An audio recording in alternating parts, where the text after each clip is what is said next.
Dos Luciana Grassi, residente de primer año del Hospital de Clínicas. El día de hoy les traigo un artículo publicado en la revista Journal of Rheumatology, que son las manifestaciones articulares axiales en el síndrome de Sjögren primario asociado con espondiloartritis. Lo que tiene de relevancia este estudio, que ya sabemos que está ampliamente estudiadas las manifestaciones articulares periféricas ligadas al síndrome de Sjögren, pero no está tan estudiado de esta misma forma las manifestaciones axiales articulares, por lo que, bueno, sería importante ver si realmente hay una relación entre estas dos patologías. Bueno, el endpoint primario que busca este estudio es evaluar la presencia de estas manifestaciones articulares axiales en pacientes con síndrome de Sjögren primario, investigar si estos síntomas realmente revelan una espondiloartritis y evaluar el tratamiento terapéutico para estos pacientes. Es un estudio de corte observacional retrospectivo monocéntrico en donde participaron los departamentos de Medicina Interna, Inmunología y Reumatología del Hospital de la Concepción de Marsella, Francia, entre el 2010 y el 2018, y fue publicado el 18 de julio del 2020. Se diagnosticaron 148 pacientes con síndrome de Sjögren primario, de los cuales 29 pacientes también tenían manifestaciones articulares axiales y 119 no las tenían. Los criterios de inclusión fueron estos 148 pacientes con el diagnóstico de síndrome de Sjögren, según los criterios ACR regular. Y también se seleccionaron los pacientes que presentaban estas manifestaciones articulares axiales. Y los criterios de exclusión era que tuviesen otras enfermedades autoinmunes distintas a estas. El diagnóstico y el seguimiento, bueno, fueron pacientes que presentaban síndrome Zika, Germe positivo, Rosa de Bengala también positivo, una celiometría también que dice positivo, y se consideró la biopsia de la glándula salival de 4 milímetros cúbicos con más de 50 células mononucleares. El índice de actividad para el síndrome de Sjögren primario se evaluó por SDAI, y pruebas inmunológicas se hicieron. ANA con corte de 1 en más de 160, ENAS, ACPA, complemento, factor reumatoideo y las crioglobulinas. ¿A qué se llamaron manifestaciones articulares axiales? Al dolor y rigidez inflamatorio de la columna vertebral que cumpliese 4 de estos 5 ítems: inicio de menos de 40 años, insidioso, mejoría con el ejercicio, alivio con la actividad y dolor durante la noche en las articulaciones sacroiliacas y del tórax, y que durasen al menos 3 meses. La evidencia de las espondiloartritis, para evidenciarlo se usaron los criterios ASAS. Se buscó los HLA de clase 1, HLA de RB1, estos dos por PCR. La entesitis se evaluó a través de ecografía Doppler, la sacroileitis y lesiones de la columna se usó resonancia magnética o tomografía. La sacroileitis temprana se evaluó por el edema de médula ósea subcondral en T1 con supresión grasa o en T2 en resonancia magnética. Y el diagnóstico de espondilitis, de artritis, se usó con los criterios ASA, como dije, espondilitis anquilosante con los criterios de Nueva York, y artritis psoriásica con CASPA. Bueno, el tratamiento de estos cuadros fue específico para las manifestaciones articulares axiales, con hidroxicloroquina, AINES, corticoides, DMARDs y biológicos, y el paciente fue evaluado antes del inicio del tratamiento y a los 4 meses después del comienzo del medicamento usando el VAS y el VASDAI. La respuesta al tratamiento se evaluó con un VAS menos de 3, un VASDAI menos de 4, y actividad mayor a 3 y mayor a 4 respectivamente. Bueno, aquí vemos el cuadro demográfico. Las características de estos pacientes se separaron entre los pacientes que no tenían manifestaciones axiales con los pacientes que sí tenían manifestaciones axiales. tenemos una edad más temprana, con una P significativa, con los pacientes que sí tenían manifestaciones axiales de 43 años. Los pacientes que tenían manifestaciones tenían una historia familiar de enfermedad inflamatoria intestinal, espondiloartritis o psoriasis, en un 38%. Después, las manifestaciones articulares, los pacientes que tenían manifestaciones axiales tenían artritis y artralgias en un 93 y 90%, con una P significativa de 0,03 y 0,02 respectivamente. Y también presentaban entesitis y dactilitis, a comparación del otro grupo que directamente no presentaba esta sintomatología. Y bueno, lógicamente que las manifestaciones radiológicas iban a estar presentes en estos pacientes, en un 52% para la sacroileitis. Así que esas serían las características. Y el 59% tenía como manifestaciones extraarticulares psoriasis, con una P de 0,001. A destacar, bueno, también encontraron dos tipos de espondiloartritis. 21% de los pacientes logró tener el diagnóstico de espondilitis anquilosante y el 59% de artritis psoriásica. Y a destacar, tenemos que los pacientes que no tenían manifestaciones axiales presentaron mayor número de biopsias positivas en un 85% versus el 64%, también con una P significativa de 0,01. ¿Qué otra cosa tenemos a destacar, que lo marqué con unos puntitos? Es que había más presencia de factor reumatoideo y de crioglobulinas en los pacientes que no tenían manifestaciones axiales. No da una P significativa, pero bueno, esa tenía una pequeña, un poquito más de pacientes que presentaban estos anticuerpos. Y el tratamiento, lógicamente, los pacientes que tenían manifestaciones axiales necesitaron más AINE, necesitaron más DIMARS y tratamiento biológico por las características de la clínica.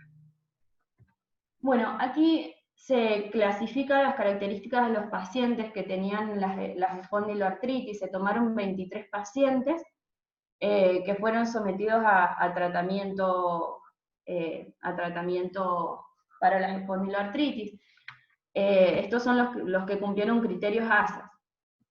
Bueno, y para hacer un poco más simple, vamos a decir que acá en el costado derecho les he puesto, para que no tengan que estar contando las cruces, 14 de los 23 pacientes tuvieron Rho positivo, los 23 pacientes presentaban un dolor de tipo inflamatorio, presentaron sacroileitis 15 de 23 pacientes, HLA B27, presentaron 3 de los 23 pacientes, presentaron artritis 20 de los 23, entesitis 17 y solamente 2 dactilitis. Y a destacar, creo que eso sería lo más importante a tener en cuenta. Y la psoriasis, como había comentado, se presentaba mucho más en este grupo de pacientes, en este trabajo. Bueno, es el cuadro de las características principales de los pacientes que tenían SPA según los anticuerpos, la positividad del anticuerpo Rho. Vamos a tener que, de estos 23 pacientes, fueron Rho positivo un N de 40 y Rho negativo 9. Puntualmente en este cuadro, que lo tuve que fraccionar, no tenemos una P con mucha significancia, pero si seguimos en este cuadro, bueno, en relación a las características familiares, a la clínica, a las manifestaciones articulares, no tenemos mucha relevancia entre el tener o no tener Rho. Pero aquí sí, en los pacientes que ya lo había nombrado en el cuadro anterior, en los pacientes que tienen un Rho negativo, el 100% de los que tienen Rho negativo tenían una biopsia positiva, y todos los que tenían Rho negativo se agruparon ahí, los pacientes que dieron una HLA B27. Esos 3 pacientes que dieron, todos eran Rho negativo, con una P significativa en ambos. Bueno, esto es el cuadro que está bastante intrincado para comprenderlo, marca todos los genes encontrados en estos distintos pacientes. A destacar podemos ver que se dio como positivo estos HLA-B27 en 3 pacientes. Estos 3 pacientes tenían espondilitis anquilosante, si quieren les puedo pasar, no explayaba mucho más en relación a los genes, pero bueno, se repiten algunos genes puntuales en estas dos patologías, tanto la psoriasis como la espondilitis anquilosante. Bueno, este es el tratamiento y los resultados en relación a los tratamientos administrados. Hubieron 11 pacientes con psoriasis y 3 pacientes con espondilitis anquilosante. Cuando ya nos vamos al tratamiento, bueno, voy a aclarar un poquito más acá, tenemos 12 pacientes que tuvieron un ANA positivo, los 9 pacientes que habíamos dicho que tenían ROM, tuvieron que usar 10 pacientes DMARD, y 9 pacientes, y todos los pacientes, estos 14 pacientes tuvieron que usar biológico, los 23 pacientes 14 tuvieron que usar biológico. Vamos a destacar que tuvieron que switchar a más de un biológico 9 pacientes, y muchos switcharon, como podrán ver, 2, 3 veces o más. Pero al final del estudio tenemos que 9 tuvieron una respuesta favorable, 2 tuvieron una respuesta parcial y 3 siguieron activos. Así que el estudio considera que sí, a pesar de que tuvieron que switchar por varios tratamientos biológicos, sobre todo con el factor los anti-TNF, tuvieron una buena respuesta finalmente. Este es un cuadro con las características de los pacientes en una corte que se usó haciendo una revisión de la literatura. Tenemos en la primera hilera los 23 pacientes de este estudio, y en un reporte previo tenemos un N de 48 pacientes. Vamos a ver que en la corte de este estudio el 96% son mujeres, en cambio el 63% en los estudios previos eran mujeres. En nuestra corte hay un predominio de artritis psoriásica con 74%, en cambio solamente un 8% tenían artritis psoriásica, y ellos encontraron que el 63% tenía espondilitis anquilosante, y también tenemos a destacar que al ser ellos tener muchos más pacientes con espondilitis anquilosante, tenían mucha más prevalencia de HLA-B27 positivo. El 86% de sus pacientes tenían HLA-B27 positivo, y lo que no está estudiado, no está descrito en este estudio previo es el tratamiento, así que no podemos ver las características del tratamiento ni la respuesta. Bueno, la discusión es que se encontró en un 20% manifestaciones articulares axiales, que realmente no estaba descrito de esta forma, y está en buena relación con estudios actuales que se están haciendo. Este es un estudio retrospectivo, pero se están haciendo estudios prospectivos que están arrojando más o menos un 25% de esta relación, así que tiene concordancia. Las características clínicas de estas manifestaciones consisten en dolor de la columna vertebral y sacroilíaca, y siempre están acompañadas por dolores en las articulaciones periféricas. Casi el 80% de los pacientes tienen una espondilitis, tienen una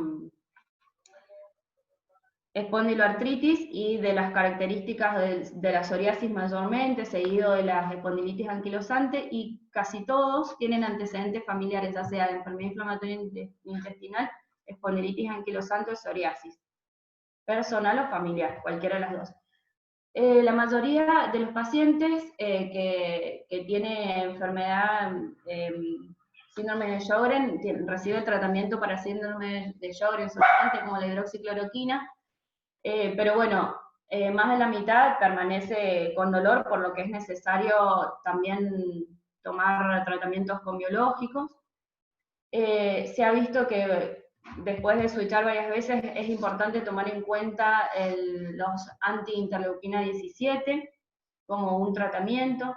Hay mayor prevalencia en estos pacientes, como decimos, ya sea de espondiloartritis en los pacientes que tienen síndrome de Sjögren o a la inversa. Si tenemos un paciente con síndrome de Sjögren, buscarle espondiloartritis. Suelen ser los síntomas concomitantes, cuando aparecen uno aparecen los otros, no es que aparece uno primero o aparece el otro diagnóstico. Está relacionada la hipótesis patogénica con la producción de interleuquina 17, y algunos pacientes que tienen la está asociada, se está viendo, bueno, como dije previamente, que tienen una susceptibilidad al alelo HLA. Y la conclusión es que los síntomas de manifestaciones axiales articulares no son infrecuentes en estos pacientes, y es muy importante porque podemos hacer un diagnóstico temprano de una SPA asociada, y el tratamiento debe estar asociado a la SPA, y probablemente con tratamiento biológico para tener una buena respuesta del manejo. Así que bueno, eso sería el artículo presentado el día de hoy. Bueno, gracias Lu, bien presentado, y me parece interesante el artículo para considerar en la interpretación diagnóstica y terapéutica, ¿no? No sé si alguien quiere hacer algún comentario o algún aporte.